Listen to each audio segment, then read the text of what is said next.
Hey everyone, and welcome back to the Revolution Mindset Program, session 7, where we are looking at speaking the language of love. And it falls nicely on Valentine's Day, so happy Valentine's Day to everybody who is tuned in. And if you're tuned in, please say hi, let me know you're here. And as always, we're going to start off with our wins for the past week. So please share with me what your wins have been over the past week.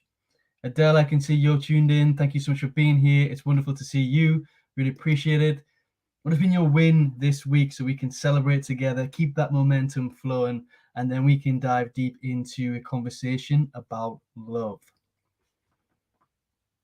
I'm going to give a few moments, and while I'm waiting to hear your wins, I'm going to show you what we're going to be covering in today's session. So first of all, we're going to be looking at the universal languages, the two types of universal language.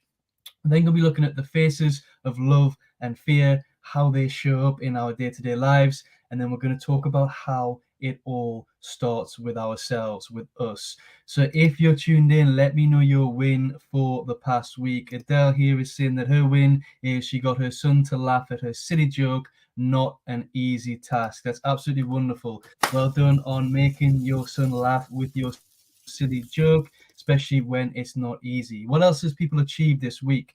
We are now into the 7th session of this Revolution Mindset program. What have you achieved over these 7 weeks, but in particular over the last week?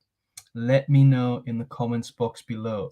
While we're waiting for everybody to share their wins, the first question I want to ask everybody is, what is love? How do you define love? So today's topic it can be really deep if we bring it deep. I'm keeping it at a surface level, but love means something different for us all. We all have different ideas, different interpretations. So I'm interested to hear, one, your win for the past 7 days, and two, what your definition of love is. Please drop it in the comments box.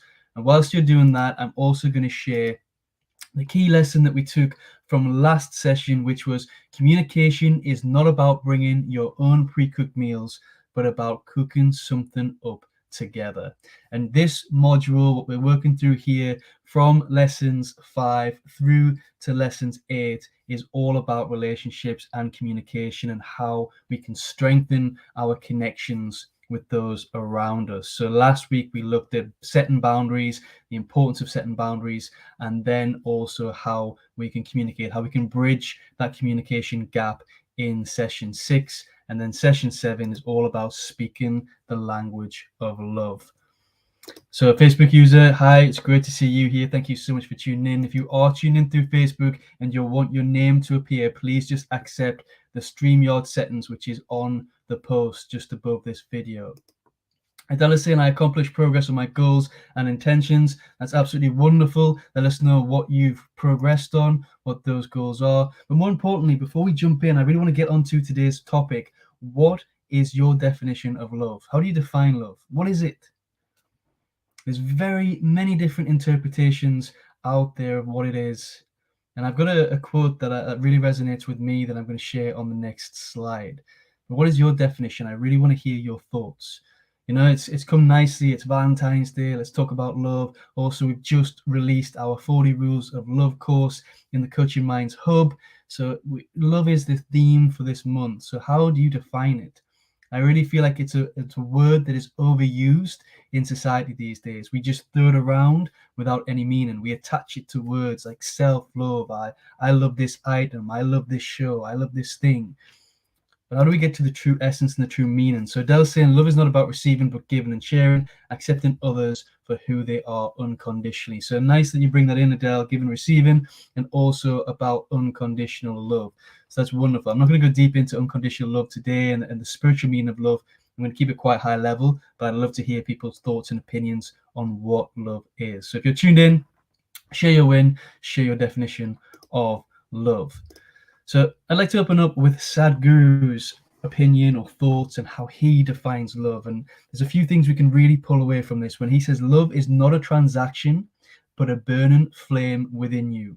When it burns the core of who you are, it is liberating. And if you really want to go deep into love, Sadhguru has got loads of wonderful wisdom and videos where he talks about love. Rumi is another good person to follow. If you go into Rumi, if we're talking about the 40 Rules of Love, that is a book based on Rumi. You can start to really connect with what love is. But I really like this quote because it reminds us that it's not a transaction. It's not something we give, it's not something we receive, but it's actually something we be. It's something we have inside of us. And when we find it and we burn it, it frees us and it allows us to help and make a positive impact to those around us. So any other definitions of what they believe love is, anything they've heard that they like when it comes to love, whether they see it as conditional or unconditional, let me know. So love is not a transaction, but a burning flame within you. When it burns the core of who you are, it is liberating. So essentially, love is a universal language. Now, I know there's a book that's published out there, The 5 Love Languages, and I'm going to talk about that a little bit in a second, but I feel like love is not in a form of different languages. When you fully, truly, and understand love, there's 2 universal languages. There's love and there's fear. We can act from a place of love, or we can act from a place of fear. We can speak from love, we can speak from fear. Love for me is not 5 languages, it's something that's universally recognized, and it appears in different faces in ways in which we can give and show that love. You know, you can communicate with somebody else across the world. You don't even have to speak the same language, but just a kind gesture, they will understand what you do. They'll feel that connection. They'll speak that language. They'll feel that language of love through how you give and you show that love to others. So the 2 universal languages is we can speak from a place of love, or we can speak from a place of fear. And what happens when we choose one or the other? So if we decide and we choose to speak the language of love and come from a place of love, then we're going to have a positive impact on our own lives, on the lives of those around us, so our family, friends, and colleagues, which is then going to have a wider impact on society, and it then is going to have a bigger positive impact on the world. So when we choose to act out of love, when we choose to speak the language of love, we leave a better impact. It has that ripple effect. It becomes infectious, and it starts to share around the people that you are on your day-to-day, your wider society, your wider communities, and then eventually it will ripple out to the world. So coming from a place of love gives us a positive impact. If we come from a place of fear, on the other hand, if we're speaking from a place of fear, we're going to talk about how love shows up, what the faces of love are, what the faces of fear are. But if we come from a place of fear, then we're going to have a negative impact on our family, friends, and colleagues, those around us, which is then going to lead to a negative impact on society and our local communities, which is then going to lead us having a negative impact on the wider world. So when we fully and we strip down, no matter what language we speak, no matter what communication tools, ultimately we come from a place of love, or we come from a place of fear. And if we want to make a positive impact to the world, we want to make a positive impact to those around us, we must always choose to come from a place of love. And now that's not always easy. I'm going to talk about that as we go through these slides. I'm just going to come back to the comments box. Let's see what's coming in. So Lorena is saying, love for me is given without expecting anything in return. Unconditional love. I love that, Lorena. Thank you for sharing that. It can be as small and easy as a smile. I love that. And that's wonderful. It can be as small and easy as a smile. Brenda Lee's is saying, my favorite mantra is I choose love over fear. It's so important for us to do that.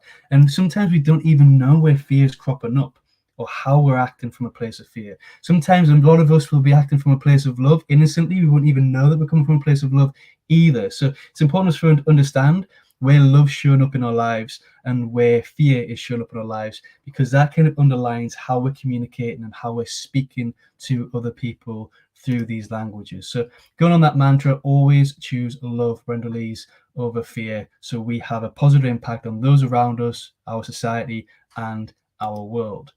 So the faces of fear. So what else are these known as? So these is where fear can crop up. If we're speaking that language of fear, it crops up through jealousy, it crops up through greed, it crops up through hate, laziness, pride, lust, and gluttony. What else are these known as? You've probably heard these as something else before, but these are all signs that we are speaking the language of fear. If we feel jealous towards somebody, that's sparking from fear. You're talking about fear. If you're being greedy, again, if you're hoarding things, if you're not giving things to people, if you're greedy, trying to take as much as you can, you're speaking the language of fear. If you have hate and negative feelings towards people in the world, you're speaking the language of fear. The same with the laziness. If you're feeling lazy, or sloth is known, if you know the other version of this, you're speaking the language of fear. If you're letting pride get in the way, if you're lust, if you're gluttonous, these are all ways in which the faces of fear are cropping up in your day-to-day life. So if you can identify any of these in your day-to-day life, then you know you're speaking the language of fear, and we need to flip that and change it so we can speak the language of love. So what else are these known as? You've probably heard all these before. There's a common theme out there that they're labeled as. If you count how many they are, you can let me know. But essentially, these block the flow of life. If you're jealous, if you're greedy, if you hate people, if you're lazy, if you're too egotistical, you have too much pride, if you're lustful, if you're gluttonous, these block the flow of life. So when we speak the language of love, it can crop up in these 7, which are also known. Nobody's put it in the comments box yet. There might be a little bit of a lag, but it is the 7 deadly sins. So there's the 7 deadly sins. You can go in and look and explore that a little bit more. I'm sure we've all heard these before, but it's really important for us to note when we look at love that if we have any of these, then we're not coming from a place of love. We're actually acting and communicating and speaking from a place of fear. So that is how fear can show up in our lives as a disguise, and we don't know or understand that we're speaking from that space. On the other hand, we have the faces of love, which are very different, and that is encouragement, patience, kindness, gratitude, humility, honesty, and generosity. And if you have any of these, if you find these in your day-to-day lives, if this is how you're communicating with people, this is how you're communicating with your societies, your communities, the wider world, this is what you're giving to the world, then you are showing signs. And I need to correct that spell mistake there because it says the faces of fear, but this is the faces of love. So ignore that title there. These are the faces of love, and these support the flow of life.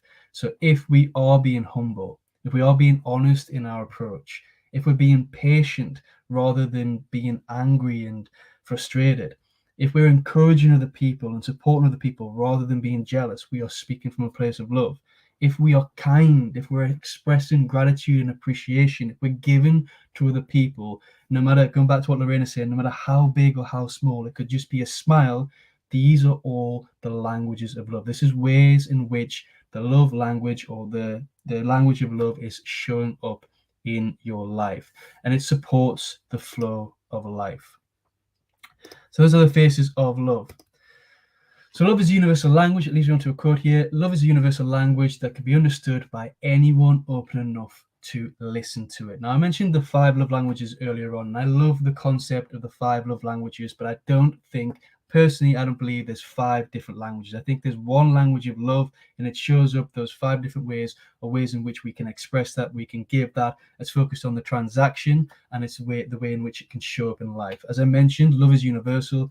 You can speak to someone that doesn't even speak the same language of you, doesn't even have the same values as you, doesn't have the same interests as you. You could be complete opposite people, but you can still speak that language of love through a kind gesture, through one of the 7 things we've just shared there, and they will understand it. They will understand it no matter how you communicate. So love is a universal language that can be understood by anyone open enough to listen to it. Moving on to the next part, and the final part, which is it starts with us.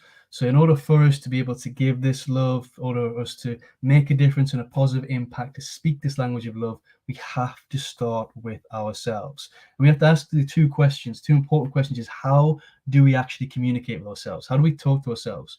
Do we criticize ourselves a lot? Are we negative towards ourselves?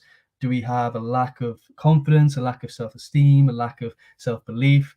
And how do we take care of ourselves? Are we actually taking care of our hygiene? Are we taking care of our well-being? Are we looking after our health? Are we choosing us, or are we allowing other people to force us to choose them? So some questions to ask when you start to think about how it starts with us. Brenda saying empathy. Empathy is another way in which love shows up. That's absolutely wonderful. It's very important. And remember that empathy works both ways too, for that communication to be perfect. Fruits of the Spirit. I love that, Adele. Thank you so much for sharing that. So it starts with us. Now, I'm getting on to, and I'm alluding to the topic here of self-love. And for those of you who have been watching some of my stuff before, I'm a bit of a self-love skeptic. So I'm a bit skeptical when it comes to self-love. And the reason for that is because I believe people misinterpret what self-love is. People don't fully understand it. And I think a lot of people share their idea, their concepts of self-love in a way that doesn't actually help other people, doesn't educate people in the right way of when self-love is useful and when it's not useful. So it's important for us to understand when self-love is good for us and when it isn't good for us, and how to use it correctly. It's really important for us to use self-love correctly. So when is it useful? So self-love is useful when we are exhausted. If we're feeling burnout, if we're working too hard, if we feel like our body's tired, we're giving too much energy to the world and it's starting to cause us stress, we need to take that time out for ourselves, which is the concept of self-care, self-love. So we need to start to work how we can start to build that energy up and start to look at how we can reset boundaries and distance ourselves from certain people and certain things so we can get that energy back, so we can give more to others. It's also good when we are stretching ourselves thin. So kind of the similar concept, we're too exhausted, but maybe we're trying to please too many people. Maybe we're doing too much for other people and we haven't learned when to say no. So we stretch ourselves really thin. It's a good time to start to exercise self-love and self-care. And it's also a good thing to do when we feel lost. By looking at self-love, by diving deep into self-care, reconnecting with ourselves, we can start to find ourselves again. And I want to ask this question: when do you think self-love, if it's not on those list of three, when has self-love been good for you in the past? Then I'm going to talk about when it's not useful. When have you used self-love, or any thoughts you want to share on self-love? Let me know in the comments box.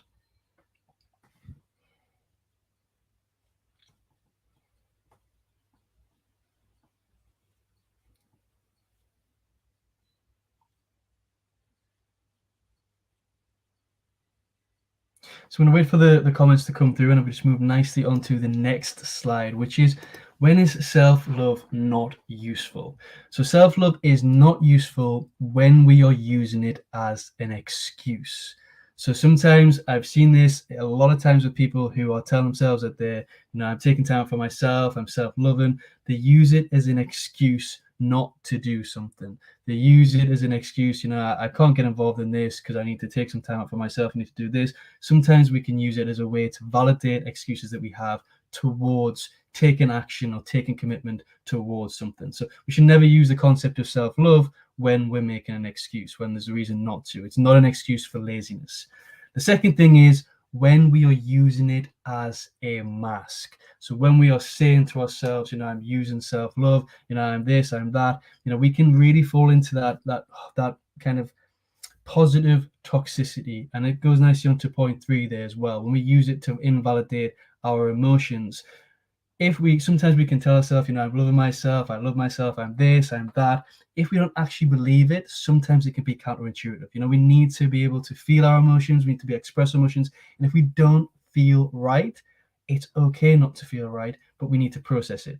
We need to feel it to heal it. We need to work through these emotions, and we don't have to just use it as a mask and cover those emotions by saying, I love myself, I'm absolutely fantastic, I can do this, I'm great. It's great to get to that point, but we need to be able to believe it. So don't use it as a cover up, I'm positive, I'm happy, I'm this, when you don't actually feel it. We need to process those emotions so we can move on, and we can start to actually love ourselves and take care of ourselves. So when we're using it as an excuse, when we're using it as a mask, and when we use it to invalidate our emotions, that's 3 times when self-love is not useful. And sometimes what it can do is, if we do it too much, self-love can become selfish. And it's important for us to understand the difference between taking time for ourselves and caring for ourselves and selfishness. So, and I'm going to talk about selfishness in just a second, but it's important for us to use self-love in a way that is productive for us. And we need to remember some key points. I'm going to come on to the key points in a second. We'll see if there's anything that's come through. Adele says, when you boost your own ego. I've seen people use self-love to boost their own ego. And there's a lot of misconceptions on what self-love is, and it's all about just taking time out for yourselves. And it leads us nicely, Adele, onto my next point. The three important points that I like to mention and talk to people about when we talk about self-love is, first of all, it's not selfish to choose you. It is selfish to force others to choose you. And that's so important. Just reflect on that for a moment. It's not selfish to choose you, take time out for yourself, but it becomes selfish when you're forcing others to choose you. So the selfish people are those who are trying to take things from you and expecting things from you. Those are the people that are selfish. And by distancing yourself from them, that's completely fine. That's not selfish. That's you choosing to preserve your energy, to take care of yourself and boost that energy up. But equally, when we do that, when we're focusing on ourselves, we need to make sure that we don't pull and force other people to focus on us as well. That's when self-love turns into selfishness, when we want other people to help take care of us as well, because, that's what we're doing. So it's not selfish to choose you. It's selfish to force others to choose you. Second key point is self-love is not an excuse to stop supporting others. And I've seen this through many people. We have people here in Coaching Minds in the past.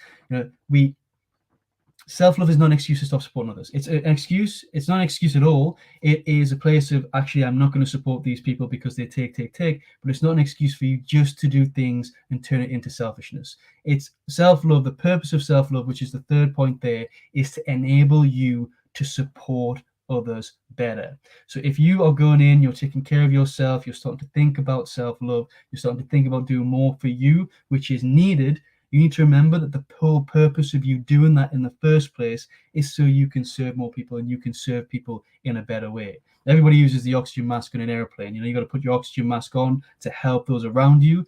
But we see too many times people are putting the oxygen mask on and just sitting there and not actually helping those around you. So you need to remember the whole purpose of self-love is not just for you, but it's to enable you to be a better person, to give more to the world and to support others around you. So it's not an excuse to stop supporting others. It shouldn't take so much time. You just need to get yourself together, get your boundaries set, focus on you, and then step back in and how you can give more to those who need it. And there's a difference between those who really need it and those who are constantly taken from you. We talked about energy vampires and setting boundaries. It's important to understand the difference. But three important points there is it's not selfish to choose you. It's selfish to force others to choose you. Self-love is not an excuse to stop supporting others. And the purpose of self-love is to enable you to support others better. And going back to the few points beforehand, the other thing we need to note is we need to find that balance between self-love and self-discipline, because sometimes we can talk ourselves out of things. Going back to using it as a mask, we can talk ourselves out of things. We can get too much of a positive language for ourselves that we forget to be real with ourselves. And sometimes we need to give ourselves a bit of a kick up the arse. We need to not be too positive language with us, but we need to be the person that does that. You need to get your shit together. You need to get up. You need to do this. At times, we need that harsh tone, which comes from that self-discipline. If you're like, I'm not going to get involved with this today. I'm not going to help that person. I'm not going to take, because I'm focusing on me. I really need to take this time out. The self-love, you use an excuse. You're not going to get anywhere. That's not self-love. That's turned into an excuse, and it's not useful for you. So you need to find the balance between self-love and discipline to really get the benefit. So I'm going to come back to the comments here. So Lorena saying self-love is like an airplane. You can't help someone if you don't put the air mask first. Yep, Lorena, but it's important that once you have that oxygen mask on, you actually help those around you. And you don't sit there with it on for hours and let everybody around you start to suffer. We need to really start to understand where that line is between taking care of ourselves and giving. And we need to find the quickest way to recharge our energy, to get ourselves back, to get those boundaries set so we can give to people. Because we are here, our purpose in life is to serve others. Our purpose is linked to how we serve other people. We just got to serve the right people that gives and feeds the right energy for us. And Brenda Lees, I know you talk about this a lot, and I really resonate with it too, is everything's about energy. And what we put out there is what we attract. So the quicker we can get ourselves together, understand, take that time out for ourselves and get back into it, we're going to attract the right people. So 3 important points there on self-love. So the week challenge for this week is to take yourself out on a date. So start to take care of yourself. Go out there, spend some time alone, doing something you love, and understand that that time is there. And it's not selfish for you to take that time, but be there with yourself, be present, build up that energy, build up that love for you by doing something that you really love. Don't wait to have somebody come with you. Just have that alone time. It can really benefit and really work for you. And in today's workshop, we're going to look at self-love and selfishness. We're going to get into a bit of a discussion and start to look at the difference. I'd love to hear your thoughts and opinions. We're going to reconnect with ourselves. So we're going to go through an exercise on how you can reconnect with who we are so we can start to speak more of the language of love. We're going to look at a reconnection plan. So, okay, we're going to talk about reconnecting with ourselves. What action do we need to take from this in order to start to speak the language of love? And then we're going to look at how we can remove jealousy and the importance of removing jealousy through an exercise in this workshop. So that's in 5 minutes time. If you want the link, drop me a message. You can connect in the hub. Next week, we're going to be looking at the 4 types of human behavior. That's what we're going to be covering. But if you want to join the workshop, you can become a revolutionary in my coaching room, which is in hub.coachingminds.co.uk. Drop me a message, drop a comment below if you want me to send you the link. And I look forward to anybody who is joining us in the workshop for a deeper discussion and some reflective exercises on this. And that leads me nicely to, does anybody have any questions about anything that has been shared? And Brenna-Lisa's saying there, absolutely. You know, love is it's a difficult topic, and I was thinking about how I presented this across, because I really think the benefit of when you talk about self-love, when you talk about love in general as something we be, it's better to have that discussion. It's better to have a number of people share their perspectives, their thoughts, and start to look at it. But we've seen so many times, and I've fallen into the trap being guilty myself, where we get that self-love turns into selfishness. We might mean well, and we might start off with, I just need to take time for myself. But when does too much time become too much time? And when do you need to step back in?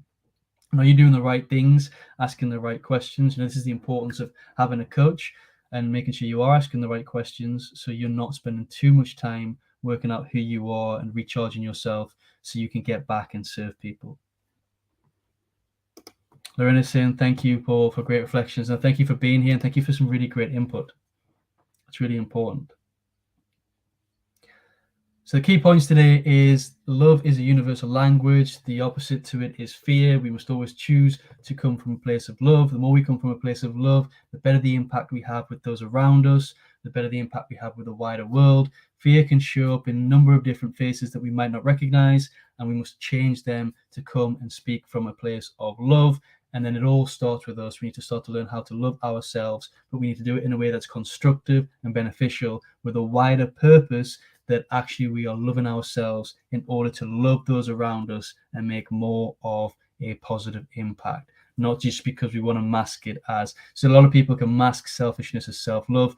They're completely 2 different things, and that's what we're going to go and have a discussion on right now in our workshop. So looking forward to connecting with you there, and thank you so much, everybody, for tuning in and for sharing your thoughts and perspectives today. I look forward to connecting with you next week on the live, when we start to look at the 4 types of human behavior. Thank you, everybody. Have a wonderful rest of your week, and we'll speak soon. Thanks.